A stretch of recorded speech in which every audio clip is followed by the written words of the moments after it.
Hello bachcho, let's see this question. The question says that write the domain of the function. Okay, function given here is under root of x square minus 3x. Okay, so let me discuss the key concept here, then we will proceed further for solving this problem. देखिए, जब भी आपसे domain की बात की जाए, ठीक है, तो डोमेन का मतलब होता है वो जो फंक्शन है वो किस किस वैल्यू पे, अगर मान लीजिए कोई फंक्शन एफ एक्स है तो वो किस किस वैल्यू पे, एक्स की किस वैल्यू पे ये फंक्शन जो है हमें वैलिड आंसर देगा। ठीक है, तो हम क्या करते हैं कि जो फंक्शन एफ एक्स होता है उसके लिए जो भी वैलिड कंडीशंस होती हैं उसको हम अप्लाई करते हैं। जैसे मान लीजिए अगर आपको अंडर रूट ऑफ ए दिया हुआ है तो यहाँ पे क्या होता है कि जो ए होता है वो always greater than equal to zero होना चाहिए। अगर ये ए जो है निगेटिव हो गया तो जो अंडर रूट के अंदर है दैट इज -1 मान लीजिए हम ले लिया, तो ये जो निगेटिव आ गया ये वैल्यू हमारी रियल वैल्यू नहीं होगी, ये हमारी एक इमेजिनरी वैल्यू हो जाएगी जो कि रियली में एग्जिस्ट नहीं करती है। तो ये हमारा एक गलत कंडीशन आ जाएगा। ठीक है, तो इसलिए हम क्या करते हैं, ये जो वैलिड आंसर्स होते हैं, ये वैलिड आंसर पाने के लिए हम ये सारी कंडीशन अप्लाई करते हैं जिससे हमें ये इसका डोमेन मिल जाए। जैसे जो फंक्शन हमें दिया हुआ है अभी, मैं उसको मान रहा हूँ F X. Okay, F X is equal to under root, हमारे पास दिया हुआ है एक्स स्क्वायर माइनस 3x।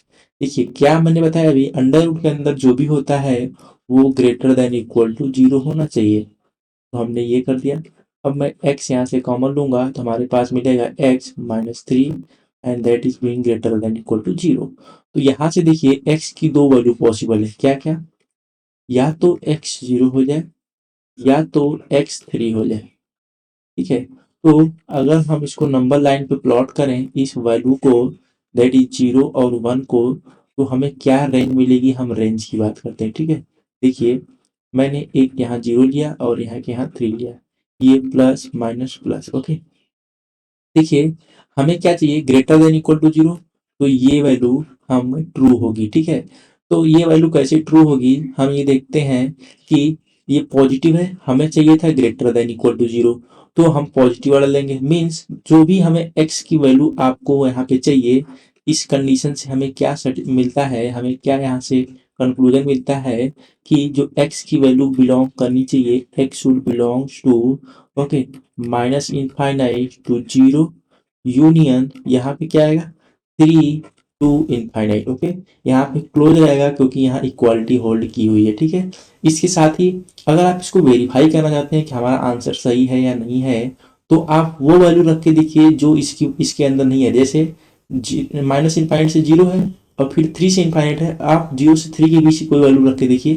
जैसे मान लीजिए मैं 2 रख दिया, ठीक है, तो आप यहाँ पे अगर 2 रखेंगे तो क्या होगा, 4 माइनस 3 इंटू 2, आपको क्या दिख रहा है 4 माइनस 6, अंडर रूट के अंदर ये वैल्यू क्या आ गई, निगेटिव आ गई, वैलिड ऑप्शन नहीं है, तो ये हमारा इनवैलिड चीज मिलेगी। इसका मतलब कि हमने जो ये डोमेन फाइंड किया है ये करेक्ट है, इस रेंज में आप कोई भी वैल्यू रखेंगे आपको वैलिड आंसर मिल जाएगा। So domain for this problem given here is minus infinite to 0 and 3 to infinite. So this is our final answer for this problem. Okay, so I hope you understood it very well. Best of luck.